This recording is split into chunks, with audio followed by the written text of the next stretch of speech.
O empresário Elon Musk, dono da rede social X, antigo Twitter, fez um novo anúncio neste domingo. Musk disse: muito em breve o X vai publicar tudo o que foi exigido por Alexandre de Moraes e como esses pedidos violam as leis brasileiras. Este juiz traiu descaradamente e reiteradamente a Constituição e o povo do Brasil. Ele deveria renunciar ou sofrer impeachment. Que vergonha, Alexandre, que vergonha. O empresário também publicou o vídeo do jornalista Michael Shellenberger, no qual o jornalista relata o que aconteceu no Brasil desde a publicação dos Twitter Files, lembrando que a empresa recebeu ordens para bloquear perfis e Elon Musk respondeu que não continuará a obedecer a ordens ilegais. O jornalista afirmou: não é exagero dizer que o Brasil está à beira da ditadura, nas mãos de um ministro totalitário do Supremo Tribunal Federal chamado Alexandre de Moraes. O presidente Lula da Silva está participando desse impulso em direção ao totalitarismo. Desde que assumiu o cargo, Lula aumentou enormemente o financiamento governamental dos principais meios de comunicação, a maioria dos quais incentiva o aumento da censura. O que Lula e de Moraes estão fazendo é uma violação escandalosa da Constituição do Brasil e da Declaração dos Direitos Humanos das Nações Unidas. Shellenberger afirmou que, em sua opinião, o Brasil ainda não é uma ditadura consolidada. Vocês ainda têm eleições e outros meios de enfrentar o autoritarismo que já não existem em tiranias mais avançadas. Mas o Supremo Tribunal Federal e o Tribunal Superior Eleitoral interferem em eleições por meio de censura. O jornalista disse ainda: nos últimos dias conversei com dezenas de brasileiros, incluindo professores, jornalistas e advogados respeitados. Todos me disseram que estão chocados com o que está acontecendo. Eles me disseram que têm medo de falar o que pensam e que o governo Lula é cúmplice na criação desse clima de medo. O Brasil é o seu país, não o meu. Existem limites para o que eu sou capaz de fazer. Sei bem até onde posso ir, mas prometo que vou apoiar vocês na sua luta pela liberdade. E posso dizer uma coisa que muitos brasileiros não podem mais: Alexandre de Moraes é um tirano. E a única maneira de lidar com os tiranos é enfrentando-os. Cabe aos seus senadores enfrentar o tirano.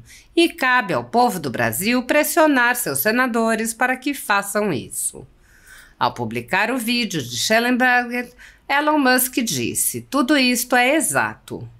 O deputado estadual Fred Rodrigues afirmou: a gravidade desta declaração está muito além da nossa compreensão imediata. Apesar das denúncias de jornalistas, políticos, juristas e até ex-ministros do STF, tudo era relevado. Afinal, a luta pela democracia era mais importante que direitos fundamentais e até que a própria Constituição. Além disso, há ainda uma legião de governadores, deputados e senadores que simplesmente se calaram enquanto o Brasil era feito refém, pois para eles era interessante que Bolsonaro perdesse força para que assumissem os espólios da direita. Tem muito mais gente para sentir vergonha. O senador Esperidião Amin se manifestou. Vamos a um caso concreto. A declaração de Musk vai ter que consequências? Se Alexandre de Moraes não conseguir punir o indivíduo Musk ou suas empresas, vai perceber que o inquérito 4781 e suas criaturas não têm paralelo no mundo jurídico civilizado. Nós vamos socorrer essa inquisição? As declarações de Musk revelam o óbvio: estamos sendo regidos pelo arbítrio. O inquérito 4781 tem que ser extinto para começo de diálogo. O fato de o X ser o maior propagador de fakes, inclusive na Europa, não legitima a solução, entre aspas, criada no Brasil em 14 de março de 2019, a nossa Inquisição. O jurista Fabrício Bastante emblemática a postura de Elon Musk sobre as restrições à liberdade de expressão no Brasil, fazendo o tema chegar a diversos jornais mundiais e até a políticos estrangeiros que, ao contrário do vergonhoso poder hibernativo brasileiro, prezam pela defesa da democracia. 2. No entanto, é também extremamente provável que o desfecho seja o banimento do X no país. É isso que se vê como reação em países submetidos a regimes autoritários. Acompanhemos. Há uma cidadã que disse que as denúncias farão com que a ditadura fique escancarada. O jurista respondeu: mais escancarado ainda? Sinceramente, não fará muita diferença. O Brasil não tem mais 3 poderes, nada será consertado. Tudo isso só pode resultar em algo se começarem a vir fortes sanções internacionais ao país. E isso não é rápido. O deputado Luiz Felipe de Orleans e Bragança afirmou: o judiciário brasileiro está sendo exposto internacionalmente. Nenhum ditador alivia seu poder até que restrições sejam aplicadas ou nosso Senado resolva ser Senado. O deputado Carlos Jordi disse: Elon Musk teve mais coragem para defender a democracia do que todo o Senado Federal. Pacheco e demais senadores omissos que permitem essas atrocidades contra a Constituição deviam se envergonhar diante do que está acontecendo. O deputado Felipe Barros compartilhou uma fotografia e disse: domingo pela manhã, reunião das lideranças da oposição e da minoria da Câmara e do Senado. Estamos ouvindo o jornalista Michael Schellenberger e traçando a estratégia dos próximos dias. A deputada Bia Kicis também compartilhou uma imagem da mesma reunião e disse: manhã de trabalho da oposição e minoria da Câmara e do Senado, com o jornalista que revelou os Twitter Files Brasil. A luta pela liberdade nunca foi fácil e sempre há aqueles que querem impor a censura e nos roubar a liberdade. Estamos lutando por todos porque lutamos por valores. O senador Rogério Marinho, que também participou da reunião, disse: juntos em defesa da liberdade e do restabelecimento da normalidade democrática em nosso país. O senador também disse: parece que o cobertor está ficando cada vez mais curto e as ameaças à liberdade de expressão estão repercutindo fora do Brasil. Nada mais odioso do que a censura. Viva a liberdade e o respeito à Constituição tão relativizada nos últimos tempos. O administrador João Luiz Mauá, diretor do Instituto Liberal, disse: é admirável a determinação de Elon Musk em favor da liberdade de expressão, mesmo contra seus próprios interesses. Merece nossos aplausos mais efusivos. Mas não sei se o banimento da única ferramenta mais ou menos livre no país seria uma boa estratégia, pelo menos do ponto de vista dos milhões de usuários tupiniquins. Esta ainda é a única rede onde se pode tratar de qualquer assunto sem ser molestado pelos algoritmos. Aqui, ainda que reprimidos pela autocensura, temos uma boa arma contra a tirania dos poderosos. E não tenho nenhuma dúvida de que Moraes e sua turma não hesitarão por um minuto em nos privar desta ferramenta até com certa satisfação. O senador Carlos Portinho reagiu ao anúncio de que o X publicará todas as ordens ilegais, dizendo: não nos surpreenderão ordens de um único magistrado em papel de pão e guardanapos, mandando derrubar redes, restringir acessos e censurando posts sob pena de multas milionárias de sua cabeça. Como o inquérito do fim do mundo é sigiloso, nos faltam provas do excesso. Veremos. A um cidadão que questionou por que os senadores não obstruem os trabalhos, Portinho respondeu: obstrução obriga a maioria. Temos 32 senadores na base de oposição, não a maioria, e um presidente do Senado aliado do governo. Resistiremos. Sim, continuaremos a resistir e a mobilização externa é fundamental. O deputado estadual Bruno Souza disse: fundo do poço. Diante do silêncio vergonhoso do Senado, preso por amarras policiais e criminais, a liberdade brasileira está sendo defendida por um sul-africano.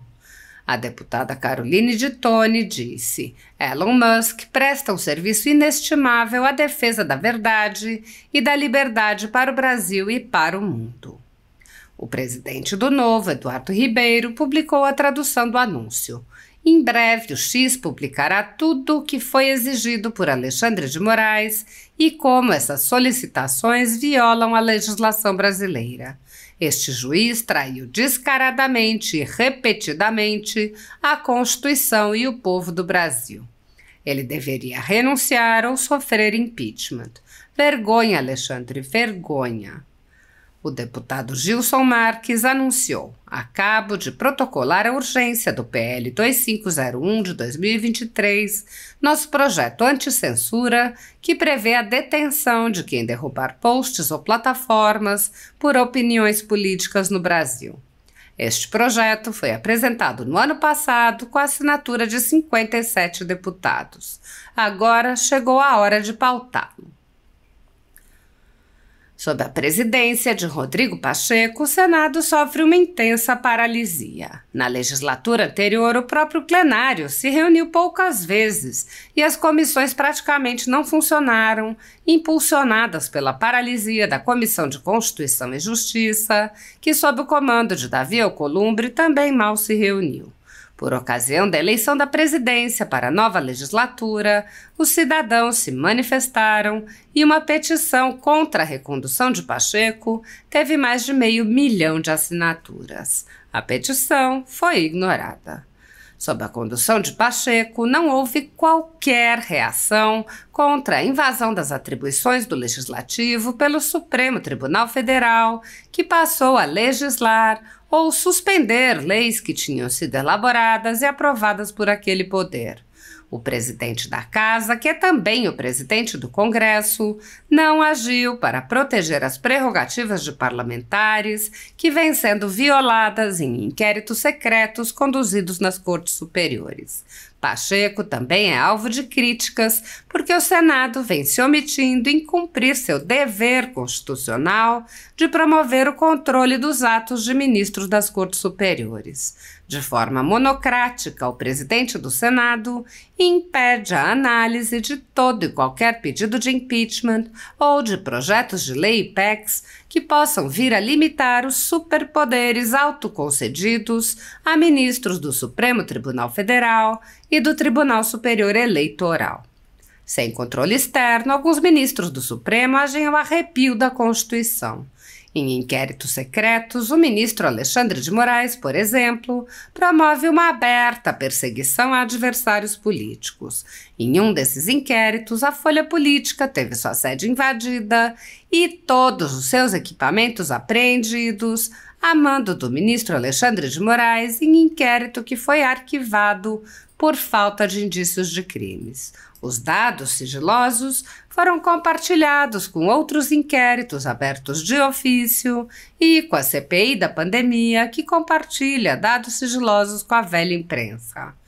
No chamado Inquérito do Fim do Mundo e nos inquéritos dele decorrentes já houve prisões políticas, sem que houvesse sequer indiciamento das pessoas presas, imposição de uso de tornozeleira eletrônica e prisão domiciliar em endereço diferente de onde as pessoas moravam, quebra de sigilo de parlamentares, inclusive de senadores, quebra de sigilos de pessoas e empresas, inclusive de veículos de imprensa, quebra de sigilos do ajudante de ordens do presidente da República, censura de veículos de imprensa, de cidadãos e de parlamentares, bloqueio de redes sociais, de jornalistas, veículos de imprensa, cidadãos e parlamentares, buscas e apreensões em empresas, residências de familiares e gabinetes de parlamentares, proibição de contato entre pessoas que muitas vezes nem se conhecem,